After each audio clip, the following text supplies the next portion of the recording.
En battant tes mains, tu peux demander à Dieu d'ouvrir le ciel ce soir. Je pensais que les hommes et les femmes seront en train de prier. Est-ce que tu peux demander à Dieu d'ouvrir son ciel en ta faveur? Est-ce que des hommes et des femmes peuvent vibrer en prière ce soir? Est-ce que quelqu'un peut lever sa voix et prier le Seigneur?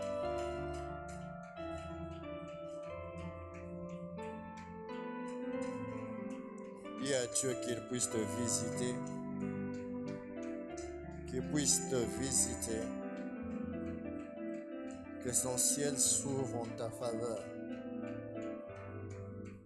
Est-ce qu'il y a un cœur qui peut parler à Jésus?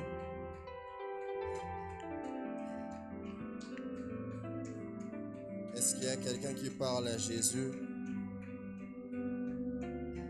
Est-ce qu'il y a quelqu'un qui vibre en prière? Dis à Dieu que son ciel s'ouvre ce soir en ta faveur.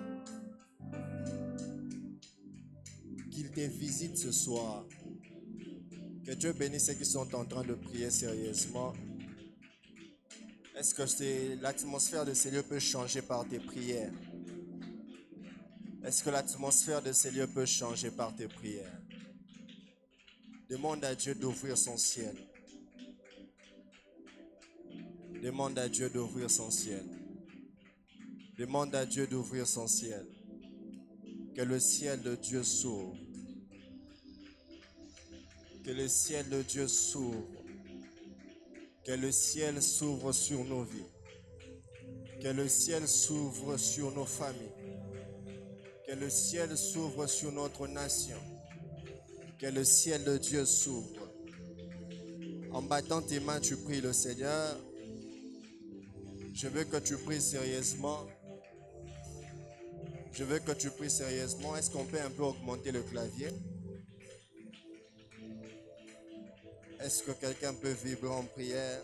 Demandez à Dieu que le ciel s'ouvre. Maradeko vahalaliando sete branama shatalabaya.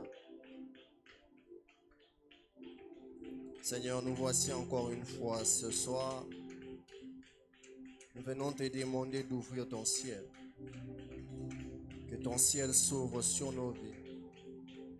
Nous voulons expérimenter ta main et ta puissance. Nous voulons vivre ta gloire ce soir. Au nom puissant de Jésus. Prie avec moi. Dis Seigneur Jésus. Je t'entends pas, dis Seigneur Jésus. Parle-moi ce soir. Je vais écouter ta parole et recevoir tes instructions. Au nom de Jésus. Est-ce que quelqu'un peut acclamer Jésus? C'est pour Jésus que nous sommes en train de le faire. Est-ce qu'on peut le faire bien?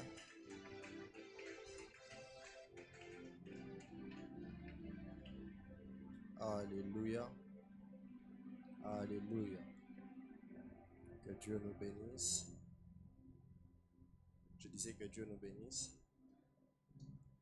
J'aimerais que tu dises à ton voisin, viens venir dans la présence de Dieu. J'aimerais que tu dises à ton voisin, c'est toi que Dieu a choisi pour écouter ce message. J'aimerais qu'on lise la parole de Dieu. Je vais lire dans la version Louis II et puis après, pour que tout le monde se retrouve après, je vais lire dans d'autres versions. Nous allons lire un seul texte et au fur et à mesure nous serons en train d'évoluer. Nous allons donner d'autres textes parce que nous sommes dans notre culte d'enseignement. Alléluia. Donne-moi les meilleurs des amens. C'est un texte que nous avons lu toute la semaine passée avec l'homme de Dieu. Je crois qu'on va aussi rester sur ce même texte pour avancer avec notre enseignement. Hébreux chapitre 5. Hébreux chapitre 5.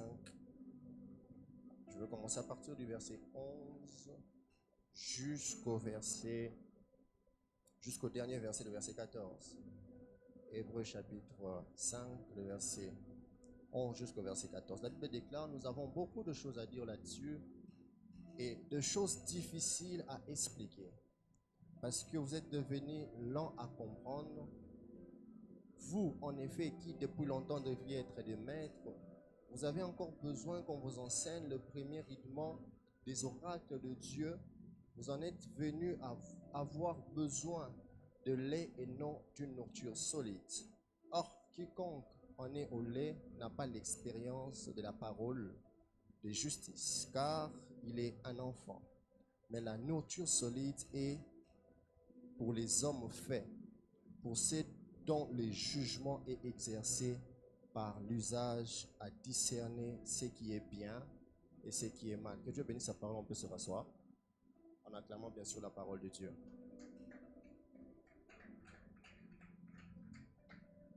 Salue un peu ton voisin, salue ta voisine.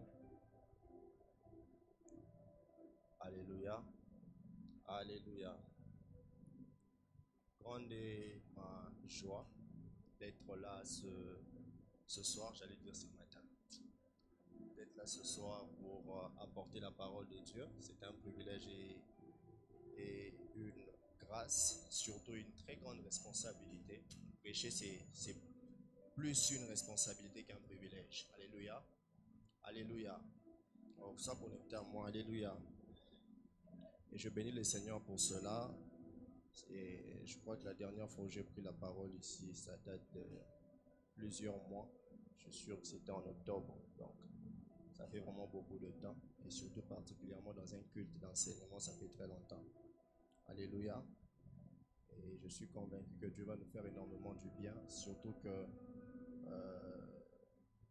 depuis que le mois a commencé, on nous a amené quelque part par les merveilleux prédicateurs de cette maison. Est-ce qu'on peut bénir le Seigneur pour leur vie?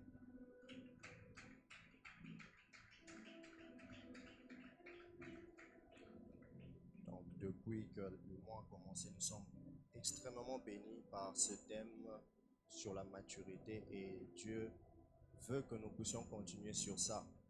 J'aimerais aussi remercier le pasteur pour la marque de confiance à mon égard. Que Dieu le garde longtemps. Il est une grande bénédiction pour nous ainsi que sa femme. Et nous sommes convaincus qu'il continuera à être une bénédiction pour nous. Qui dit Amen? Et que Dieu te bénisse, toi qui es là ce soir. Tu es la personne que Dieu s'est choisie pour écouter ce message. Je vais répéter quelque chose que je dis toujours tout le temps, qu'il existe un type de message pour un type de personne. Des fois, il y a certains messages qui ne doivent pas sortir dans une foule de 10 000 personnes. Parce qu'il y a des messages que Dieu libère pour enrôler simplement une catégorie de personnes, pour vivre une saison. Et je suis convaincu que nous sommes à la porte d'une nouvelle saison et Dieu veut que tu sois celui qui va écouter ce message pour savoir qu'est-ce qu'il faut faire pour entrer dans cette saison. Quelqu'un me donne un amen. Oh, quelqu'un me donne un amen.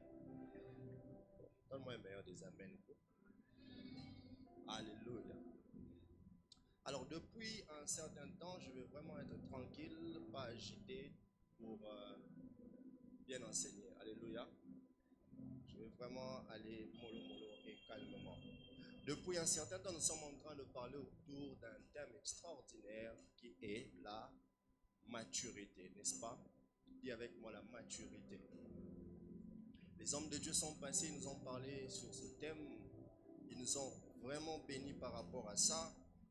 Et j'aimerais déjà nous dire que nous allons commencer un voyage. Je crois que si Dieu nous fait la grâce de tout finir ces enseignements, quelqu'un sera certainement béni. Mais nous allons commencer un long voyage où nous allons parler autour de la maturité. Mais moi, particulièrement, je vais enteler sur la maturité liée à la foi ou la croissance de la foi. J'en parlerai plus peut-être le jour qui vient parce qu'aujourd'hui je vais poser les bases autour de la maturité. Mais moi, quand je parlerai sur ça, rassurez-vous que je vais plus être centré autour de la foi. Et j'aimerais ici signaler que quand je parle de la foi ici, parce que vous devez savoir, il y a deux types de foi. Il y a la foi qui nous permet de faire un pas en venant en Christ, mais il y a la foi aussi qui nous fait fonctionner comme Dieu. Je ne parle pas de la foi qui nous fait fonctionner comme Dieu. La foi qui nous fait fonctionner comme Dieu, c'est la foi qui nous permet d'opérer des miracles, d'agir comme Dieu, d'opérer comme Dieu. Mais la foi dont je parle ici, c'est la foi qui nous permet d'abord de commencer une relation avec Dieu, d'entretenir une relation avec Dieu, de bâtir une relation avec Dieu. Je suis en train de parler à quelqu'un? Est-ce que je suis en train de parler à quelqu'un? Alors, déjà pour ce soir, je vais poser, je crois, une base. Et sur cette base, je vais parler sur 3 choses importantes. La base, ça sera de comprendre la maturité. La première base que je veux poser ce soir, c'est comprendre la maturité. Quelqu'un dit avec moi comprendre la maturité. Certainement, on nous a dit beaucoup de choses sur ça et sûrement en parlant, il y a des choses qui vont se répéter, mais vous devez savoir une chose, quand Dieu se répète sur une chose, c'est-à-dire qu'il veut que tu changes et que tu prennes ça en considération. Alléluia. Et sur comprendre la maturité, le premier point que nous allons aborder, c'est qu'est-ce que c'est la maturité. Nous allons parler, essayer de définir la maturité. Deuxièmement, nous allons essayer d'établir une différence entre un chrétien immature et un chrétien mature. Et troisièmement, c'est là même que nous allons commencer notre enseignement. Je ne crois pas que je vais toucher ça ce soir. On va parler sur l'importance de grandir dans la foi. Donne-moi un amen. J'aurais besoin que quelqu'un soit avec moi ici pour les textes parce qu'on va lire, vraiment beaucoup lire, afin d'évoluer. Alors, est-ce qu'on peut commencer? Est-ce qu'on peut commencer? Bien, dépose la question. Tu es prêt? Moi, petit garçon, tu es prêt? Alléluia. Alléluia. La maturité. Alors, qu'est-ce que c'est la maturité? J'aimerais que tu retiennes ceci. Pour moi, après avoir fait beaucoup de recherches pour essayer de mieux comprendre ces termes, je peux dire que la maturité peut être définie comme une capacité à faire preuve de responsabilité, de discernement, d'autonomie dans ses pensées, de ses émotions, des actions. Elle se manifeste aussi lorsque nous arrivons à avoir la capacité de comprendre les choses de la vie.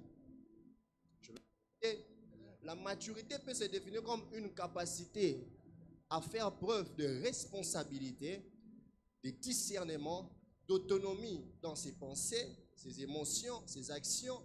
Et elle se manifeste par une compréhension approfondie de la vie, une gestion équilibrée des émotions, une aptitude à prendre des décisions réfléchies. C'est-à-dire, lorsqu'on parle de la maturité, on voit cela toucher plusieurs domaines de la vie d'un homme. Alléluia. Est-ce que je suis en train de parler à quelqu'un? Et lorsqu'on parle de la maturité, ça touche plusieurs angles. Le cordon Grady, lorsqu'il était en train de parler de cela, je crois le vendredi, il touchait certains points que j'ai beaucoup aimé quand il parlait de la maturité. Il parlait de certains types de maturité ou à quoi la maturité est liée. Et il avait parlé, je crois, de la maturité relationnelle, ainsi de suite. J'aimerais aussi dire à quelqu'un que la maturité est rattachée à plusieurs angles, comme il existe la maturité émotionnelle. La maturité émotionnelle, c'est savoir gérer ses émotions, prendre du recul face à des situations difficiles de la vie. Savoir comment réagir face à certaines situations. Il existe la maturité intellectuelle, il nous a parlé de ça. Ça, c'est une maturité qui nous permet d'être capable même d'analyser les choses, de réfléchir avant d'agir, de réfléchir avant de faire une chose, de réfléchir avant de prendre une décision. Il y a la maturité sociale, c'est là même qu'il a parlé de la maturité relationnelle, c'est un peu ensemble. Et ça nous pousse à être mature face à des relations que nous fréquentons, face aux personnes que nous fréquentons. Et ensuite, il y a la maturité qui nous concerne, nous, c'est la maturité spirituelle.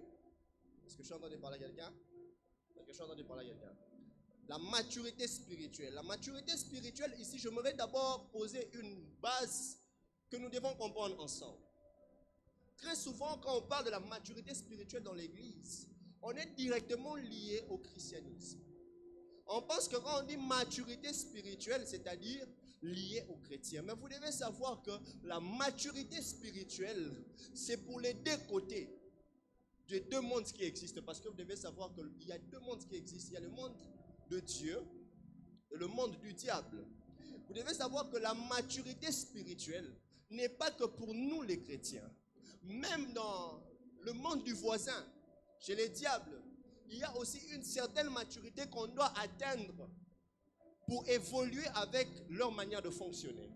Si vous allez même vérifier dans certaines maisons des occultistes, on vous dira que tel et l'autre, ils n'ont pas la même dimension dans leur monde. Parce qu'il y a certainement l'autre qui a plusieurs années. Il y a certainement l'autre qui a déjà grandi d'une certaine manière parce qu'il a fait beaucoup de temps. Donc la maturité spirituelle, ici, je n'aimerais pas que quand on parlera de ça, soit simplement focalisé du côté positif. Parce qu'il existe aussi le côté négatif de la maturité spirituelle. Même chez les diables, il y a des gens qui viennent en lui et il y a des gens qui cherchent à grandir en étant en lui. Je suis en train de parler à quelqu'un. Mais le plus important pour nous quand on parle de la maturité spirituelle, c'est qu'on est en train de le parler dans un sens positif. Est-ce que je suis en train de parler à quelqu'un? Et dans les sens positifs dont nous parlons de la maturité, j'aimerais que tu retiennes ici la maturité spirituelle dont nous sommes en train de parler n'a rien à voir avec l'âge. Est-ce que je suis en train de parler à quelqu'un? Ça n'a rien à voir avec l'âge physique. Ça n'a rien à voir avec les années que tu as passées à l'église. Mais la maturité dont on parle ici a à voir avec les expériences que tu as passées avec Dieu.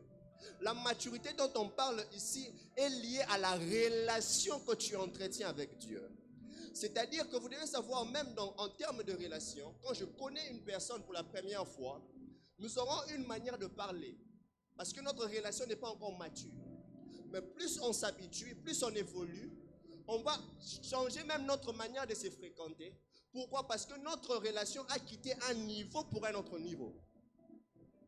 Certainement, tu as quelqu'un avec qui tu es habitué ici, mais tu me diras aussi que quand vous êtes connus, ce n'était pas comme ça que vous étiez en train de parler. Pourquoi? Parce que vous étiez encore au début de votre relation. La relation n'était pas encore mature.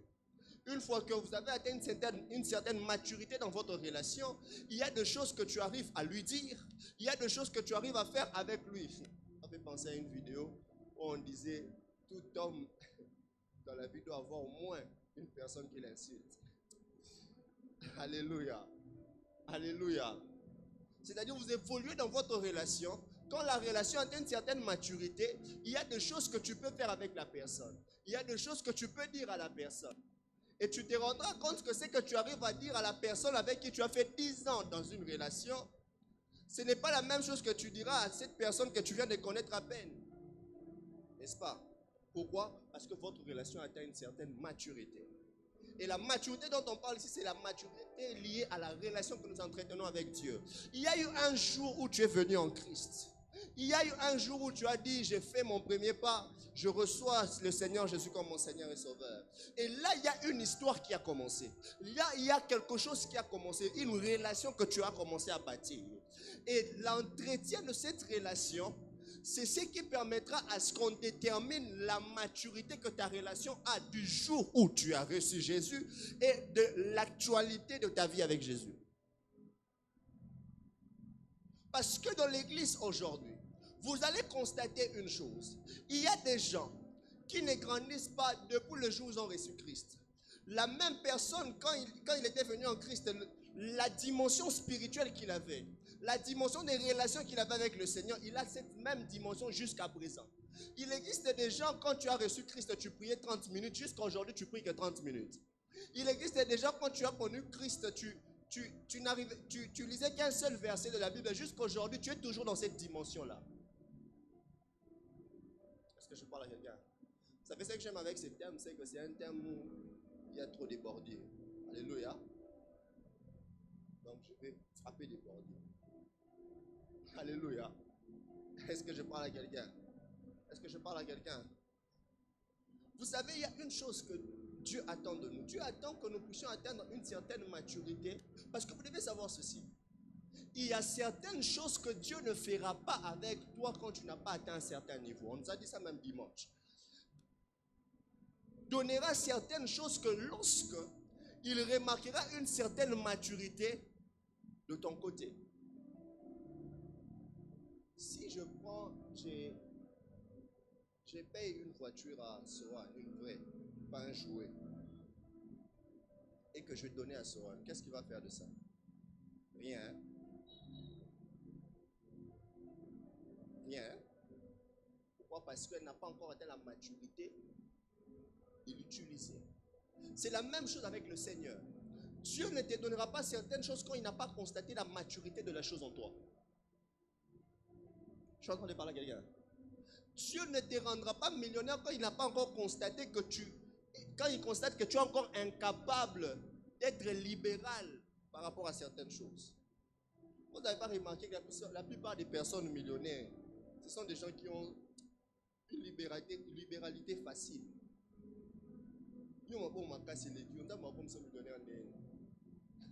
Alléluia. Alléluia. Est-ce que je suis en train de parler à quelqu'un? La maturité dont on parle, ça n'a rien à voir avec l'âge physique, ni le nombre d'années passées à l'église. Parce qu'il y a des gens qui se tapent la poitrine. Moi, je suis doyen.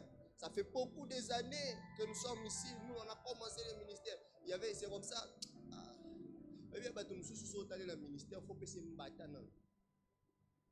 Il y a des gens qu'on a vu se convertir au confinement ici. Quand nous tous on priait sur WhatsApp. Mais qui ont aussi l'audace de commencer à dire, vous voyez, ça fait maintenant beaucoup d'années que nous sommes dans le ministère. Ce n'est pas facile de commencer un ministère. Frère, vous avez la maturité que Dieu est en train de marteler ici. Ça n'a rien à voir avec le nombre d'années que tu peux avoir dans le ministère ou dans l'église. Ça n'a rien à voir avec le nombre de temps que tu as passé en étant présent à l'église. Non. Écoute, tu peux venir à l'église, toute ta vie tu l'es passé à l'église, mais quand Jésus-Christ revient, écoute, tu n'entres pas au ciel. Vous savez ça? La Bible dit, plusieurs me diront, Seigneur, nous avons prophétisé en ton nom. Nous avons fait des miracles en ton nom. Mais il dit, je vous dirai ouvertement, je vous ai jamais connu. Dieu n'a pas nié les œuvres qu'ils ont fait en son nom. Mais Dieu les a niées. Pourquoi? Parce que le problème avec Dieu, ce n'est pas ce que tu fais. Mais le problème avec Dieu, c'est ce que tu y es avec lui. Voilà pourquoi même en matière d'offrande, lorsque Abel présente l'offrande, la Bible dit Dieu agréa Abel et son offrande. Pourquoi Dieu agrée d'abord Abel? Parce que ce qui intéresse Dieu, ce ne sont pas d'abord les œuvres, ce ne sont pas les actions que tu poses, mais c'est d'abord la relation que tu as entre toi et lui.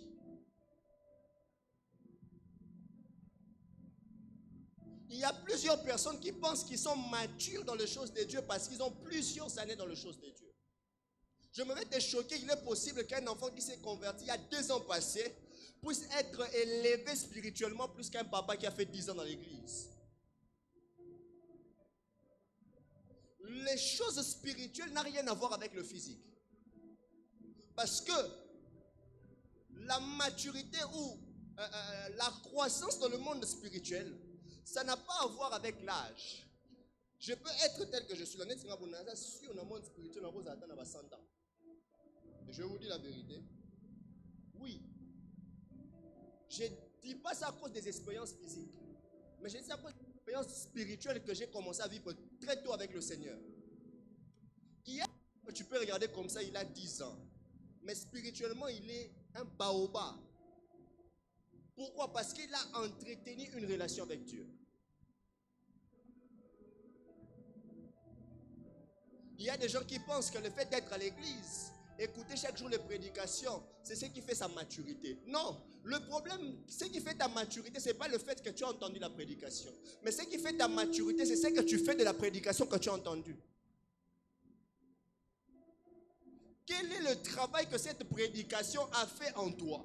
Parce que c'est le travail que cette prédication fait en toi qui déterminera ta maturité. Or, pour que cette prédication fasse un travail en toi, tu dois autoriser cela.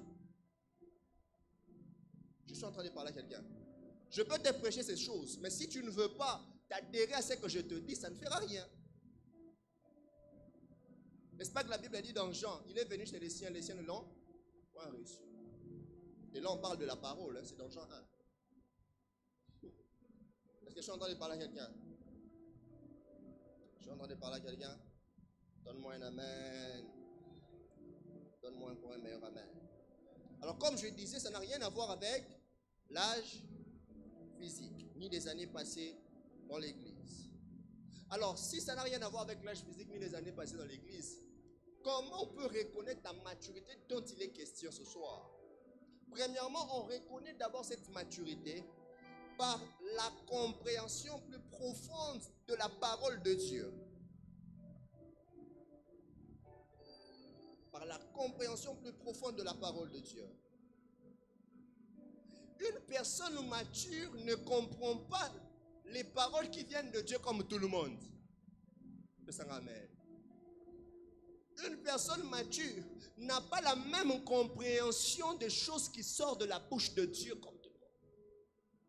Il a sa manière à lui à juger les choses qui viennent de Dieu. Voilà pourquoi même la Bible dit dans Hébreu, j'ai beaucoup de choses à vous dire. Ici, il est très clair. Il dit des choses difficiles, mais je ne peux pas vous dire pourquoi. Parce que quand il essaye d'examiner leur compréhension par rapport à ce qu'il dit, de peu, de petits wana, qui ne pèsent pas, il remarque que non, ils ne sont pas encore en mesure d'écouter plus que ce que je dis maintenant. Vous savez pourquoi l'église aujourd'hui est aveugle? Tu sais pourquoi tu es condamné à appeler les pasteurs tout le temps après chaque situation?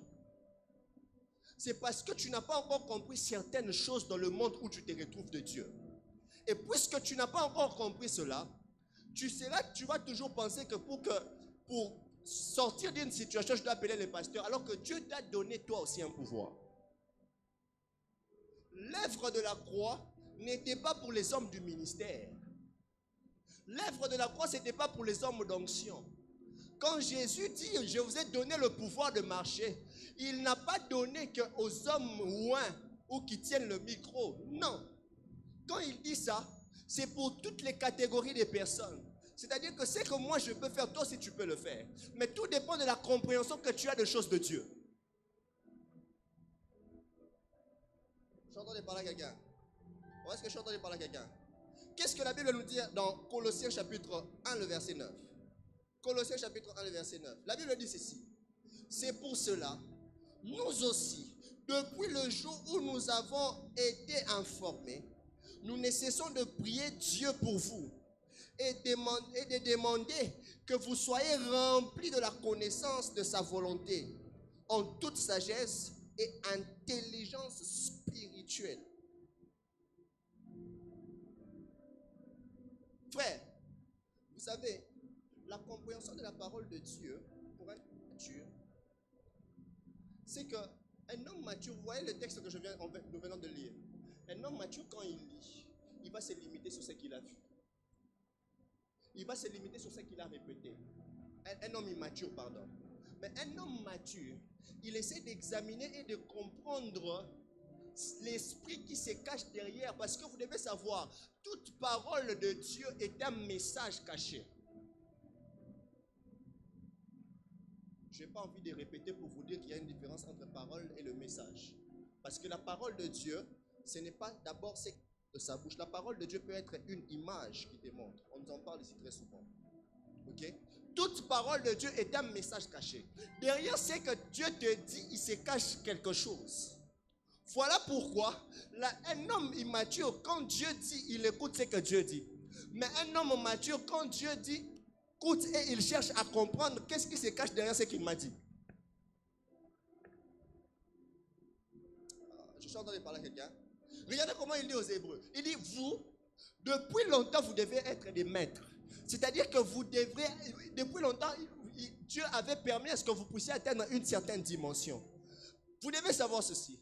Il y a certaines dimensions que tu atteindras avec le Seigneur, d'abord après avoir eu des informations. Or, ces informations, pour que tu l'aies, Dieu doit remarquer une maturité pour l'écouter. Oh, je parle à quelqu'un. Dieu doit remarquer une certaine maturité. Non, ça c'est bon. Là maintenant, je peux le dire de choses. J'aime beaucoup les livres d'Ézéchiel. C'est les meilleurs livres que j'aime lire dans la Bible. Hein, parce que c'est compliqué en termes de vision. Mais j'aime le processus de l'histoire d'Ézéchiel. Ézéchiel, dans son livre, lorsque vous lisez, Ézéchiel a fait 6 sections de vision.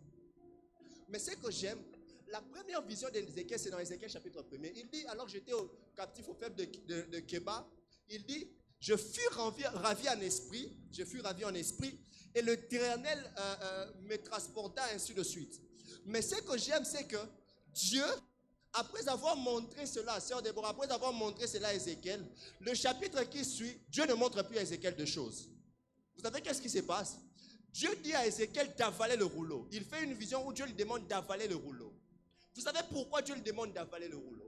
Parce que les prochaines choses qu'il doit comprendre, les prochaines choses qu'il doit voir, pour les comprendre, il doit avoir la maîtrise de la parole. C'est-à-dire, avant que Dieu lui montre ce qu'il doit suivre, il doit d'abord avoir des informations. Voilà pourquoi Dieu lui dit d'avaler le rouleau, d'avaler la parole. Il y a des choses que Dieu ne te montrera pas sans qu'il t'ait d'abord informé sur la chose. Il y a des dimensions que tu n'atteindras pas lorsque tu ne cherches pas à comprendre ce que Dieu t'a dit. Parce que derrière ce que Dieu t'a dit, c'est que tu dois vivre. Je répète, derrière ce que Dieu t'a dit, c'est que tu dois vivre. Mais si toi tu te limites par entendre ce que tu as dit, tu ne sauras pas ce que tu dois vivre. La parole de Dieu n'est pas une réalité, la parole de Dieu est une vérité. Je parle à quelqu'un? La parole de Dieu n'est pas une réalité, la parole de Dieu est une vérité. Voilà pourquoi ta réalité n'annule pas la vérité de Dieu. Si ta réalité te présente comme un nul, la vérité de Dieu te présente comme un homme qualifié pour vivre certaines choses. Je disais que si la réalité te présente comme un nul, la vérité de Dieu t'a déjà introduit dans une certaine royauté. Écoutez, la Bible déclare ceci. Dans Nombre, il y avait une loi qui disait, la loi était donnée par Aaron. La loi disait que les boiteux, toutes les personnes ayant des défauts, ils ne peuvent pas faire des offrandes à Dieu. Et quand on a essayé de contextualiser selon l'évolution évidemment de la Bible, quand on a essayé de contextualiser cela, c'est entré même dans une loi du palais royal, où on disait personne ne peut manger avec le roi s'il a un défaut physique. Il est considéré comme un homme impur. Et Mephibosheth était de la lignée de Jonathan, mais Mephibosheth avait un problème. La Bible déclare que tout le monde de la famille de Jonathan n'était plus. Mais comme David avait besoin de manifester sa reconnaissance à Jonathan et que Jonathan ne vivait pas et qu'il n'avait personne de sa famille, il n'y avait que Mephibosheth. David pose la question, y reste-t-il un homme de la maison de Saül ou de Jonathan pour que je puisse le faire du bien? Et on lui dit, il y a Mephibosheth. Mais le problème, c'est que Mephibosheth est boiteux. Mephibosheth ne peut pas manger dans la table du roi. Mephibosheth est disqualifié par rapport à ce que tu veux faire. Mais il ne savait pas une chose, c'est que les défauts de Mephibosheth étaient une réalité. La vérité s'est cachée dans l'alliance que David avait avec Jonathan. Oh, je parle à quelqu'un. La vérité, c'est la parole que tu as entendue de Dieu. Si cette parole t'avait dit que tu es un grand, reste focalisé sur cette parole. Peu importe les réalités de ta vie, sache que la parole que Dieu a dit est une vérité. Et comme c'est une vérité, la vérité peut annuler la réalité. Je ne sais pas ce que tu vis, mais j'ai seulement une bonne nouvelle pour toi. Focalise-toi sur ce que tu entends. Focalise-toi à comprendre ce que Dieu t'a dit.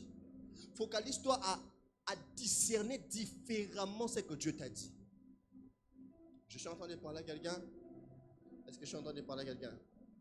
Si cette parole est en train de toucher ta vie, dis Amen. La deuxième chose que vous devez savoir, nous sommes en train de parler sur comment détecter, n'est-ce pas, cette maturité, puisqu'elle n'est pas liée à l'âge ni aux années dans l'église. Premièrement, nous avons parlé de quoi? De comprendre la parole. La deuxième chose, elle se manifeste par une dépendance envers le Saint-Esprit. Je parle à quelqu'un.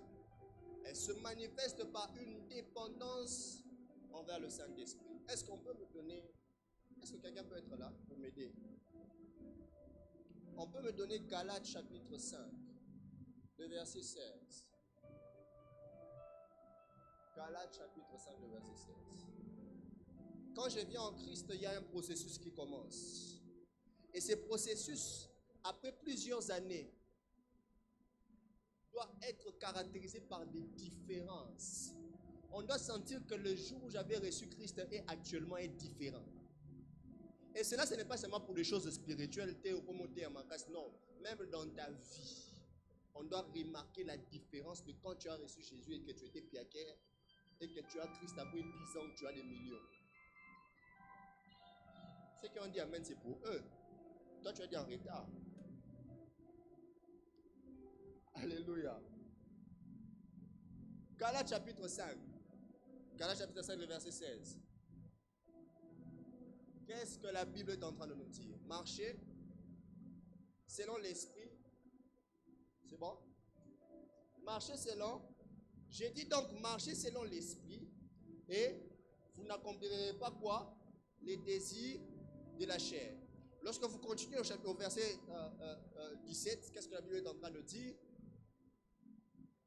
Car la chair a des désirs contraires à ceux de l'esprit. Et l'esprit en a de contraires à ceux. Ils sont opposés entre eux, afin que vous fassiez point ce que vous voudriez. C'est-à-dire ceci. Ta maturité ne dépend pas de ce que tu veux faire de toi, mais dépend de ce que l'esprit attend de toi. On entre en profondeur. Il dit, marchez selon le, et vous n'accomplirez pas les désirs de la chair. Si je dois enlever le mot marcher, il veut simplement nous dire de dépendre de l'esprit pour ne pas accomplir les désirs de la chair. Pourquoi? Parce que les deux sont opposés. Vous devez savoir qu'un homme mature, sa vie ne lui appartient pas. Sa vie ne dépend pas de lui. Ça ne dépend pas de ses décisions. Ça ne dépend pas de ce qu'il veut faire. Mais ça dépend de ce que l'esprit veut en ce moment-là. Toi, ton problème, c'est que tu penses que ta chair est plus importante. De sorte qu'il y a des faiblesses que tu n'arrives pas à arrêter. Parce que tu ne veux pas te discipliner. Parce que tu ne veux pas écouter l'esprit. Tout vrai chrétien qui est venu en Christ, quand il veut tomber dans un péché, il y a toujours quelque chose en lui qui le fait. C'est comme c'est une signalisation qui s'appuie automatiquement pour dire ce que tu veux faire, ce n'est pas ça, c'est pas bien. Je dis bien tout vrai. Quand vous voyez quelqu'un qui fait du mal et qu'il s'en fout, donc, et ça n'a rien l'aureté, il doit d'abord reprendre les 1 Corinthiens, c'est quoi, 17, 5, 17. Donc il n'est pas encore en Christ, il n'est pas encore devenu une nouvelle créature. Si toi, quand tu fais le mal, quand tu tombes, ça ne te dit rien, donc, mon Christ soit solo dans le monde, mon Christ soit solo,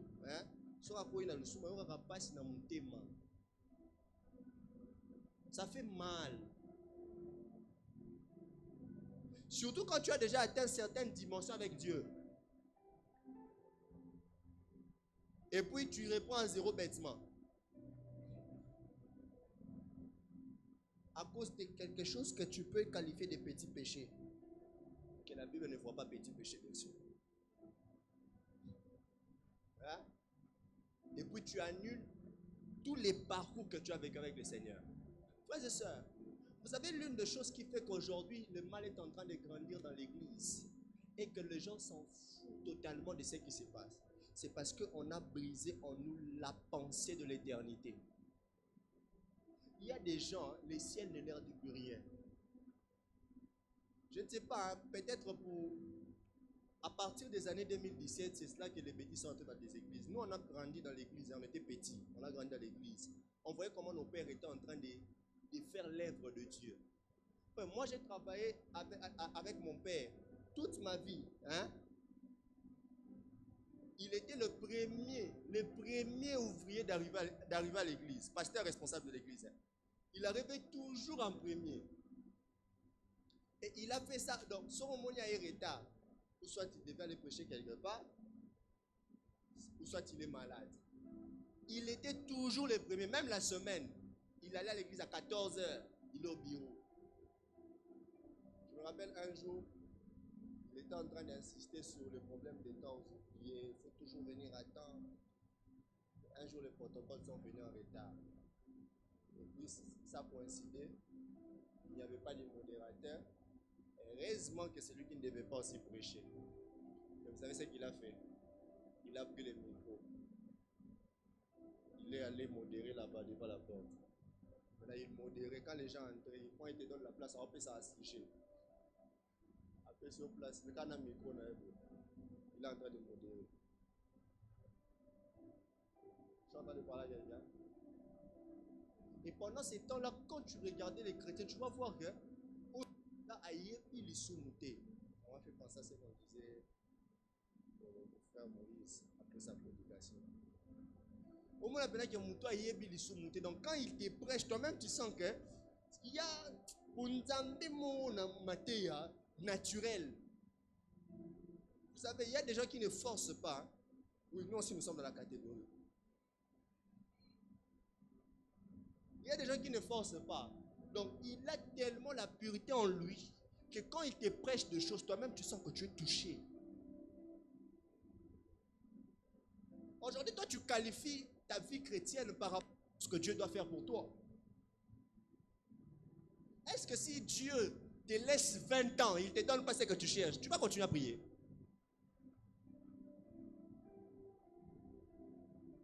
Frère, 2020, frère, moi, rappelle la nuit de prière.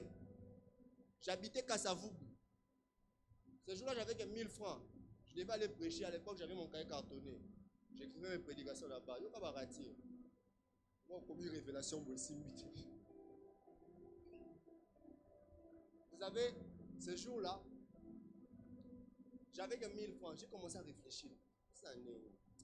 On habitait vers Kwanza. Je me suis dit, bon, dans ce cas, on a péta, ma coloti, victoire. On a commis victoire. La justice c'est même à y peine. Pour basser un esprit de vie d'essayer ça. Il y a une victoire. Esprit de vie à y peine exalté. Talé du Colombo le mieux bête.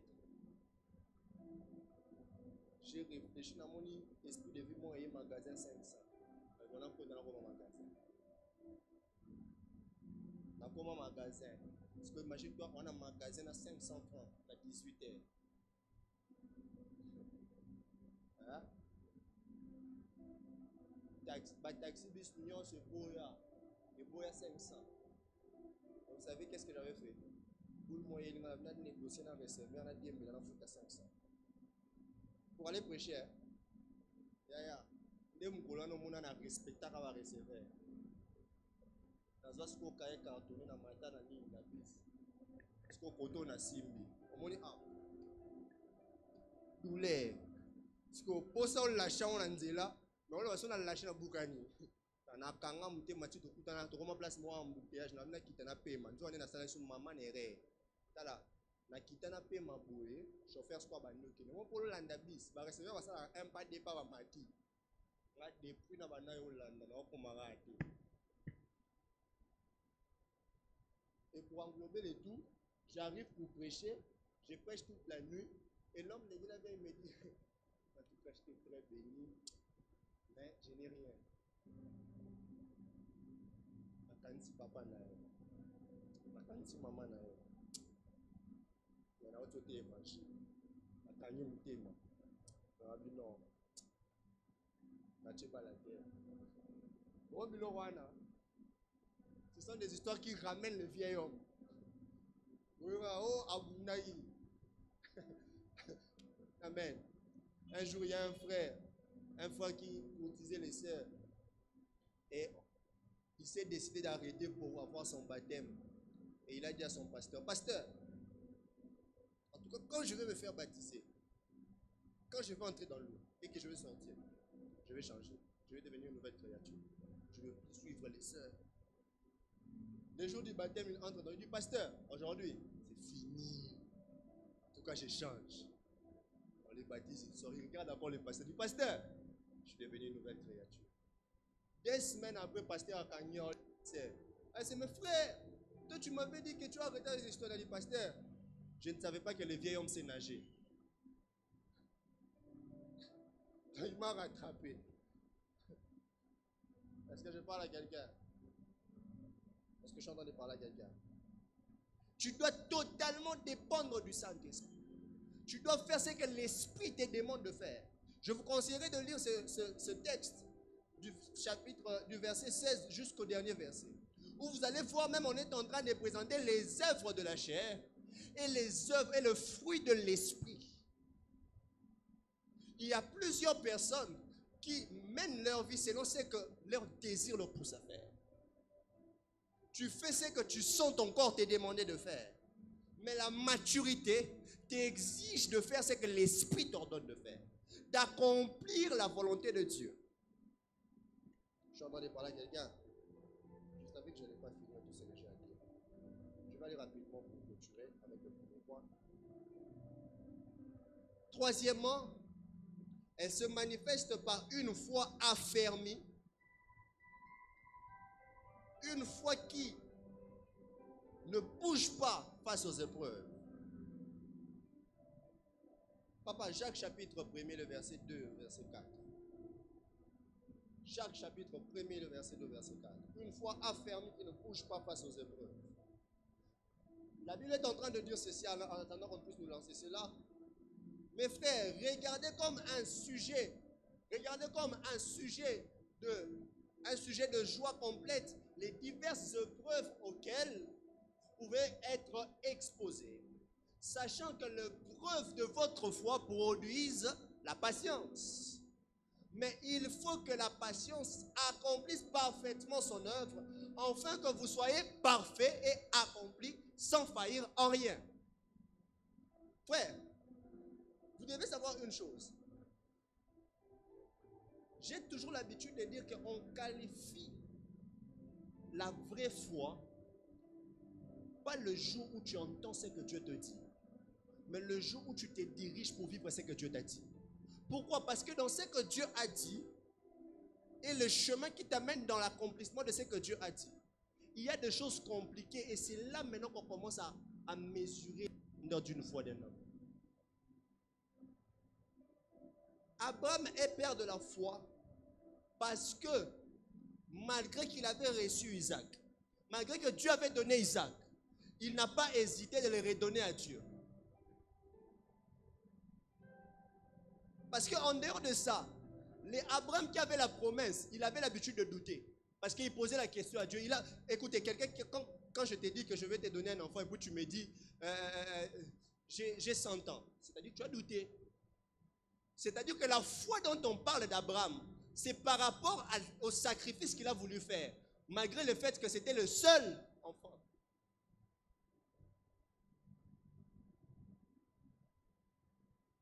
Quand les épreuves viennent, qu'est-ce que tu fais? Est-ce que tu arrives à les affronter? Est-ce que tu arrives à continuer à croire en Dieu malgré que les choses vont mal autour de toi? Malgré que la situation devient compliquée.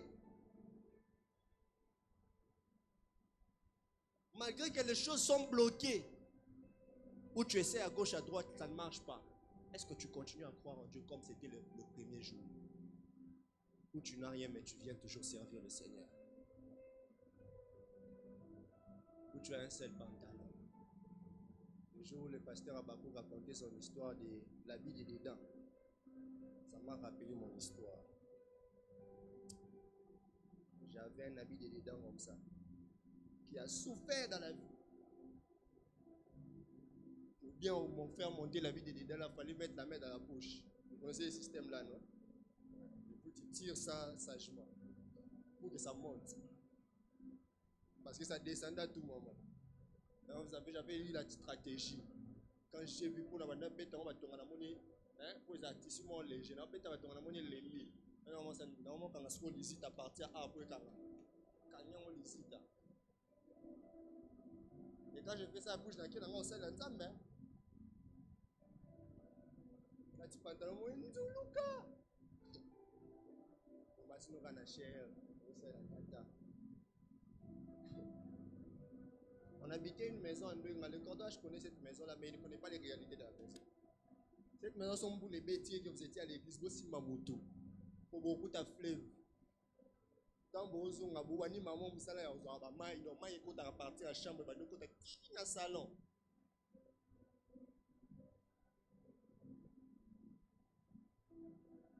Ouais. Toi, tu penses que tu souffres. Tu souffres, hein?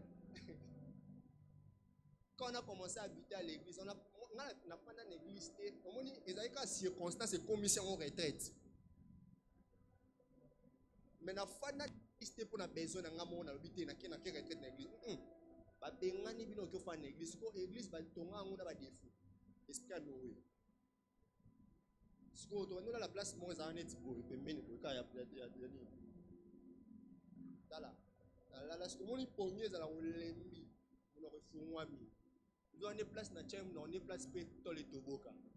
Nous les banda ya. Mo na net tomber la J. Surtout quand on a poni na la boula.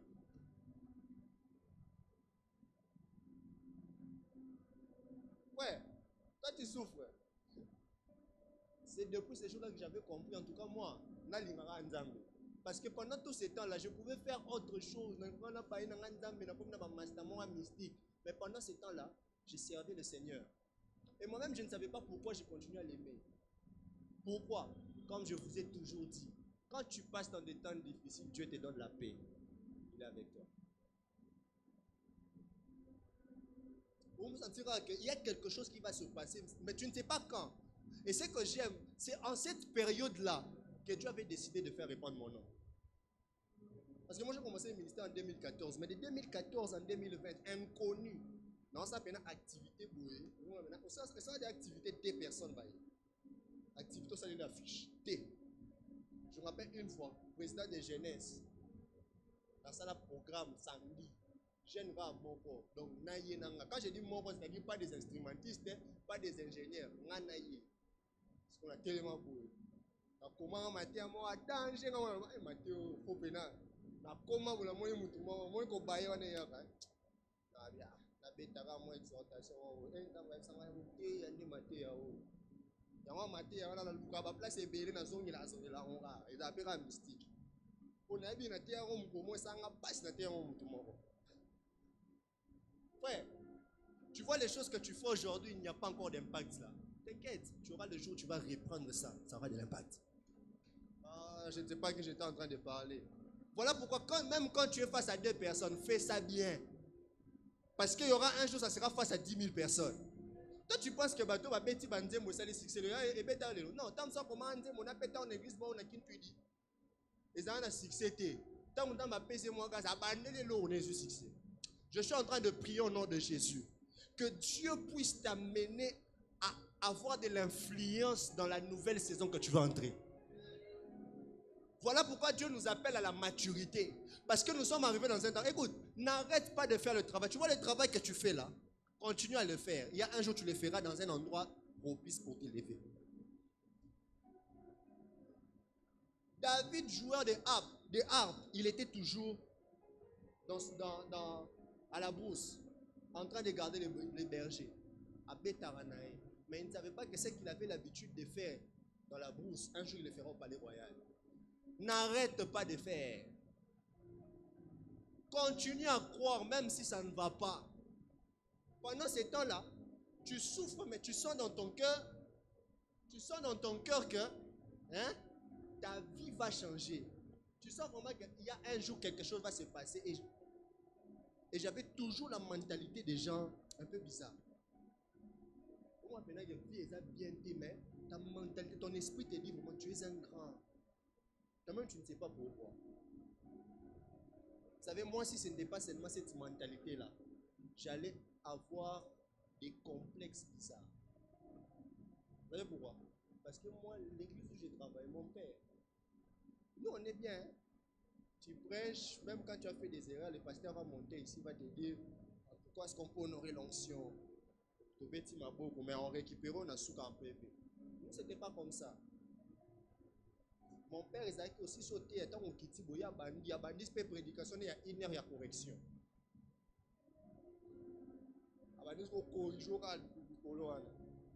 Maintenant, il y avait une guerre entre le prophétique et le message du temps de la fin.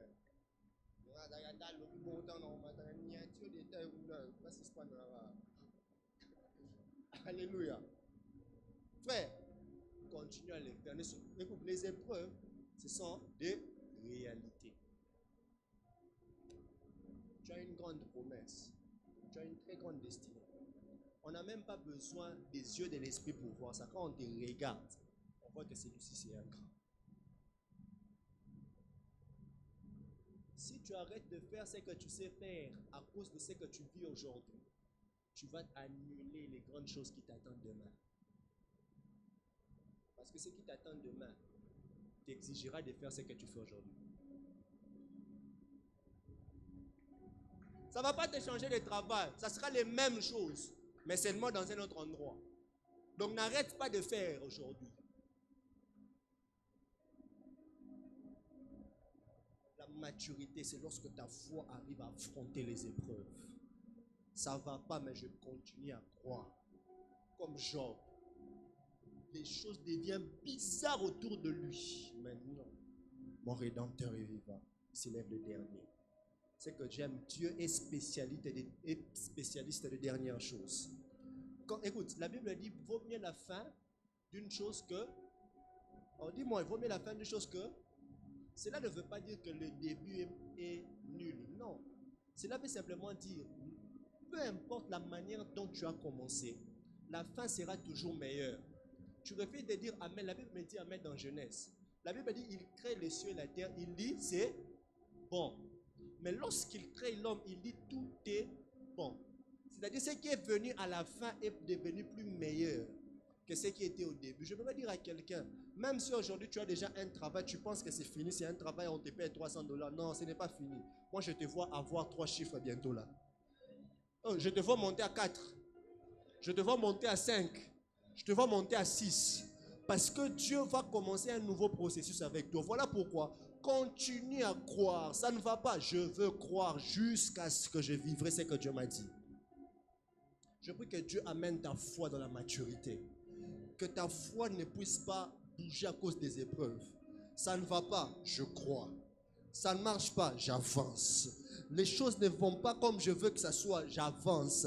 Je n'ai pas mon enfant, j'avance. Je n'ai pas le mariage, mais quand je regarde l'âge, il y a une menace autour de moi, j'avance, je continue, j'avance. Je suis tombé aujourd'hui, je me relève, je continue d'avancer. Parce que j'aimerais dire à quelqu'un, aussi longtemps que Dieu te donne le souffle, c'est-à-dire qu'il a encore des choses qu'il veut faire avec toi.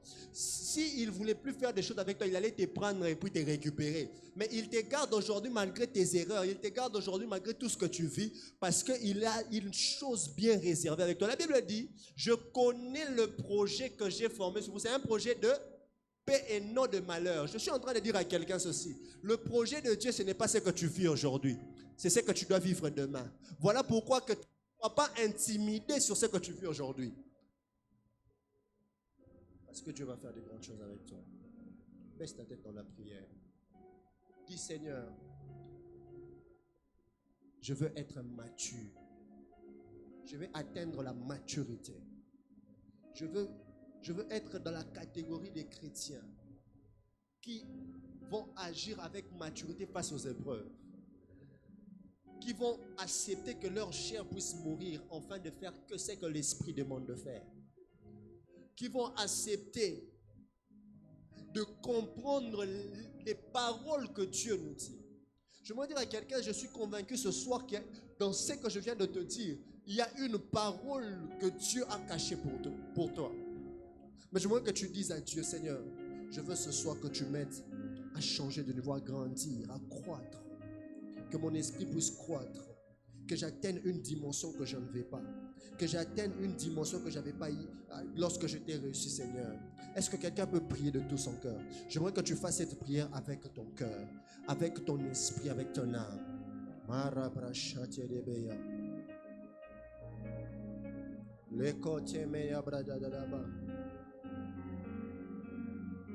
Seigneur, aide-moi à grandir.